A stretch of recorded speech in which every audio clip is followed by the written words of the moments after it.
Atonement for Me, Episode 66, Adoption as an Identifier.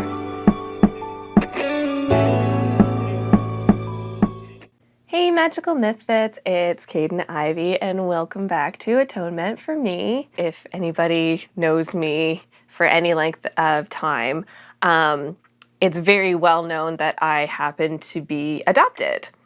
It has been a fact and staple of my life since as far back as I can remember, and mainly that is because if you look at me and you look at my family, there are automatically questions. You can see a little Asian child with a very typically Irish, British family, blonde hair, blue eyes, freckles that I would wanted my whole life. But it goes even further than that as you start to grow up. For example, when people say to me, "Oh, you don't look like a Caitlin," the first thing I have learned to do is always defend myself from that point of view as, "Oh, well, I was adopted." And they go, "Oh, okay, that makes sense."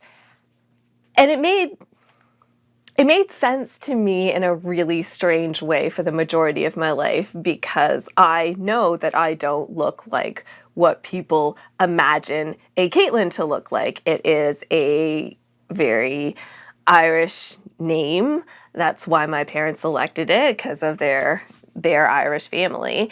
And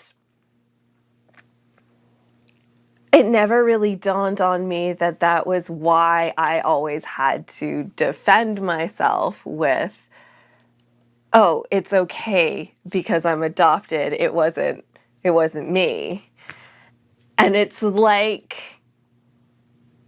having to show almost like your white card to be like, no, like, there's a reason for this, for people to accept the way you are. And then that becomes the forefront of conversation about me. This is who Caitlin is, because that's one of the first things that even comes up in conversation, comes up about name when you're at the doctor's office, medical history, you don't have one. And they're just like, "Oh, okay." That mystery point, that question mark that people put over your head is usually because you don't fit into a box that would be called traditional. And that also removes me from a whole bunch of tradition, because I visibly don't fit into the customs and culture and tradition of the family that I've been adopted into. But because I have been adopted into that kind of family and culture, if I look into my genealogy, and my kind of history in that respect, I don't fit into those either, because I have been removed from that. And so you just have Caitlin. And what does that even mean when your identifier is automatically other? You're adopted. So that means we can excuse all the things that she doesn't know or hasn't been exposed to. Oh, she's adopted. She's kind of used to things being a certain way, and they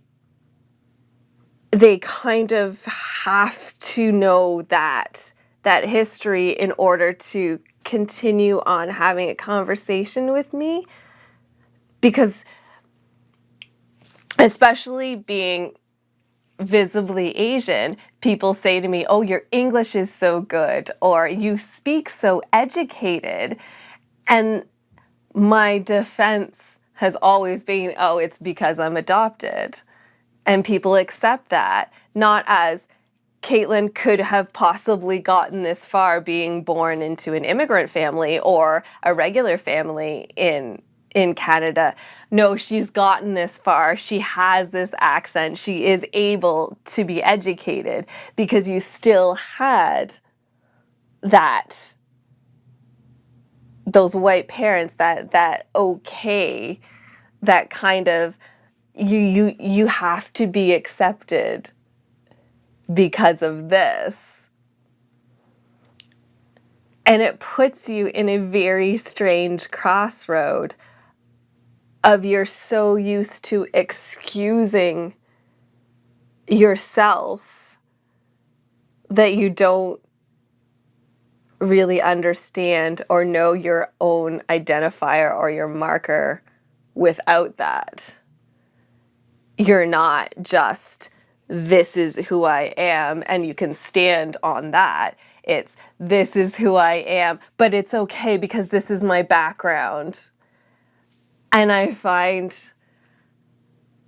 especially as a minority, and then you add being a woman to that, and then you add all these other little tiny quirks, things that mean you don't quite fit to those boxes.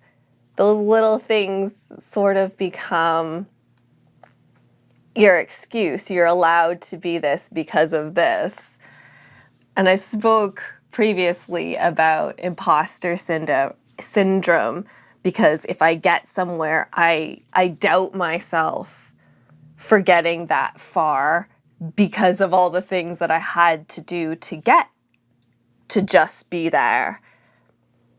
When you break down the little things that kind of contribute to your struggle to get there, you don't even know who you are when you get there. And then, because you don't have that identity, you're already self-erasing. If that makes any sense. Because you're excusing who you are because you're already expected to be set aside.